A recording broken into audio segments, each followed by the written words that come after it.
meditar un texto en la carta de San Pablo a los romanos, que dicho sea de paso, es uno de los textos más profundos que tienen las Escrituras. Más profundo, pero le pido al Espíritu Santo que me dé la gracia, de poder compartirlo con ustedes.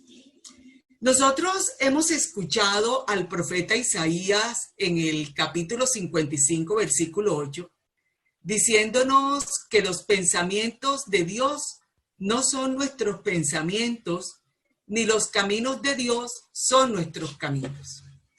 Y también al mismo Pablo, diciéndonos en la carta a los Corintios, en la primera carta a los Corintios, en el capítulo 2, desde el versículo 4, que hay una sabiduría, que no es una sabiduría que podemos adquirir los hombres de manera humana, sino que es una sabiduría que el mismo Dios da, porque Él mismo se reveló por medio del Espíritu, y el Espíritu todo lo sondea hasta las profundidades de Dios, nos dice San Pablo en ese texto. Y miren ustedes que hay realidades de nuestra vida que nos ayudan a comprender eso. Ahora que yo escuchaba, y seguro no porque no lo sepan, ni porque no lo hayan leído o compartido, el decir que tenemos miedo, ese es el pensamiento humano, esa es la realidad humana, y ese pensamiento de Dios es el que no temamos porque nosotros valemos más que pájaros, o que el Señor no nos dio un espíritu de timidez. Tantos textos que nos hablan del miedo, pero realmente las realidades humanas están ahí presentes.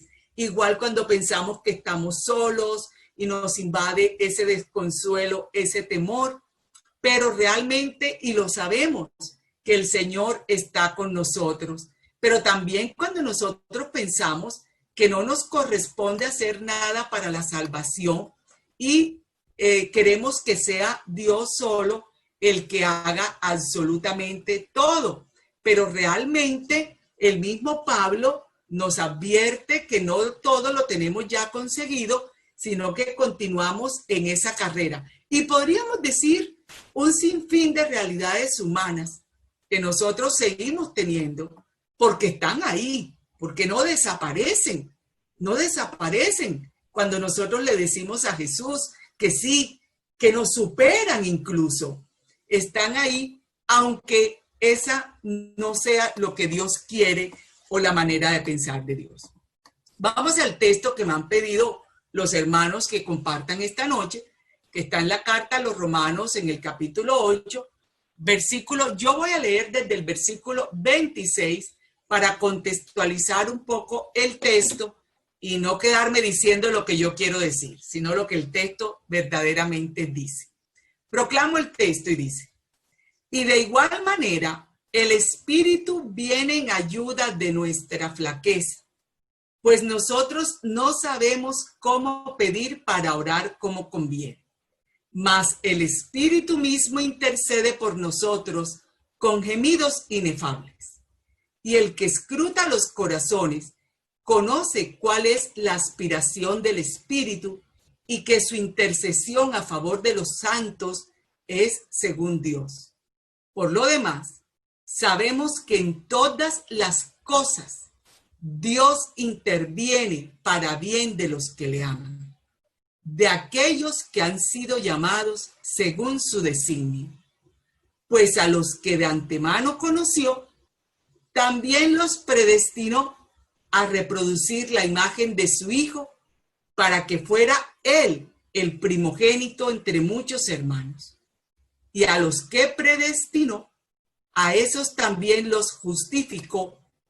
A los que justificó, a esos también los glorificó.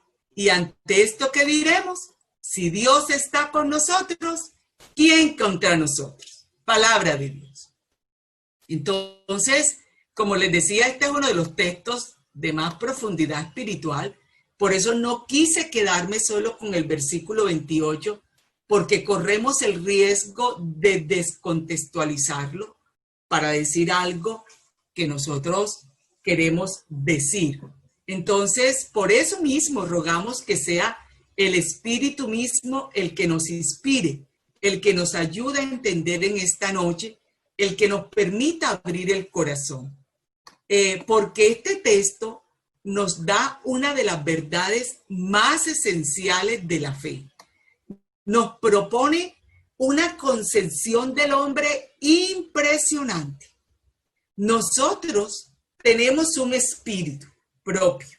El hombre tiene un espíritu propio, que es ese componente psicológico, filosófico, sea mental, esa capacidad, que es ese componente donde están los talentos, las capacidades humanas, donde está el conocimiento, donde está la voluntad.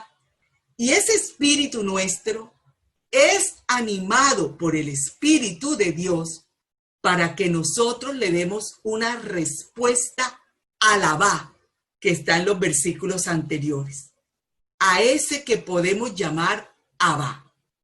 Nos dice el texto: el Espíritu viene en ayuda de nuestra flaqueza, porque nosotros no sabemos orar como conviene, mas el Espíritu mismo intercede por nosotros con gemidos inefables.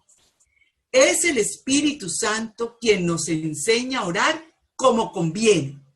Y ese como conviene no es solamente para saber qué pedir a Dios y qué no pedir a Dios, sino como conviene para saber cómo actuar, qué decisiones tomar, qué tenemos, qué criterios cambiar para poder convertirnos realmente.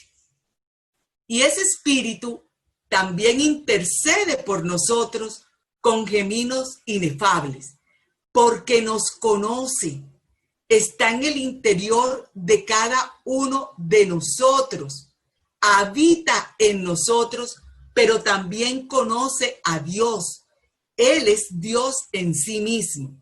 Y por eso puede hacer ese puente admirable entre Dios y nosotros que se llama oración.